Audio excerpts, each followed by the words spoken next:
દર્શક મિત્રો, આપ જોઈ રહ્યા છો ગુજરાતની એક એવી ચેનલ કે જે તમારા શહેરના પળે પળના સમાચારો તમારા સુધી પહોંચાડે છે. સ્વાગત છે આપનું A1 અભિક્રાઇમ ન્યૂઝમાં. હું છું એન્કર અર્પિતા પટેલ. ઉપલેટા મોજ નદીના ચેકડેમમાં યુવાન પાણીમાં ડૂબતા હોવાની તાલુકા કંટ્રોલ રૂમને જાણ થતાં તાત્કાલિક તમામ સરકારી ટીમો, સ્થાનિક તરવૈયા, નગરપાલિકા ફાયર રેસ્ક્યુ ટીમ સાથે રહી યુવાનને આબાદ બચાવી લેવાયો. અંતે જાણવા મળ્યું કે તાલુકા વહીવટીતંત્ર દ્વારા સમગ્ર ઘટના વર્ષા ઋતુ 2026 અન્વયે મોક ડ્રીલ યોજવામાં આવી હતી. રાજકોટ જિલ્લા કલેક્ટર તેમજ પ્રાંત અધિકારી ધોરાજીના માર્ગદર્શનને લઈ ઉપલેટા મામલતદાર તથા ઉપલેટા તાલુકા વહીવટીતંત્ર દ્વારા ચોમાસાની ઋતુને ધ્યાનમાં લઈ મોજ નદીના ચેકડેમ ખાતે પાણીના પ્રવાહની બચાવ કામગીરીને ધ્યાને લઈ મોક ડ્રીલ યોજવામાં આવી હતી.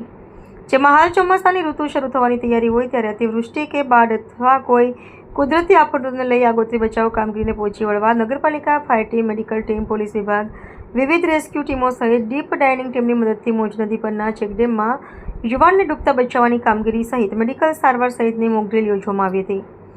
આ સમગ્ર મોક ડ્રીલમાં ઉપલેટા મામલતદાર, તાલુકા વિકાસ અધિકારી, ઉપલેટા પોલીસ ટીમ, આરોગ્ય વિભાગ, નગરપાલિકા ટીમ સહિત સ્થાનિક તરવૈયા ટીમ સહિતના વિવિધ રેસ્ક્યુ તંત્ર હાજર રહ્યા હતા.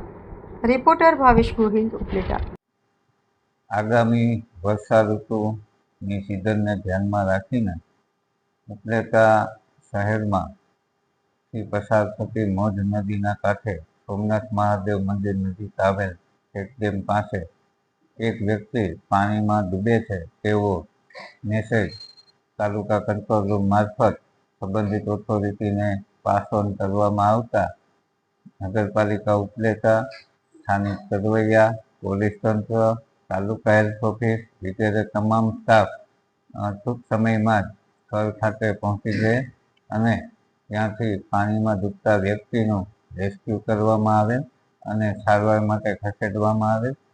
આ મોક ડ્રીલ હતી અને આ મોક ડ્રીલમાં જુદા જુદા સંબંધિત સત્તાતંત્રોની ત્વરિત રિસ્પોન્સની કામગીરીની ચકાસણી કરવામાં આવેલ હતી, જેમાં તમામ સત્તાતંત્રો ટૂંક સમયમાં જ બનાવવાળી જગ્યાએ પહોંચી ગયેલ હતા અને તેમને સોંપવામાં આવેલ ફરજોનું સફળતાપૂર્વક કામગીરી કરેલ હતી.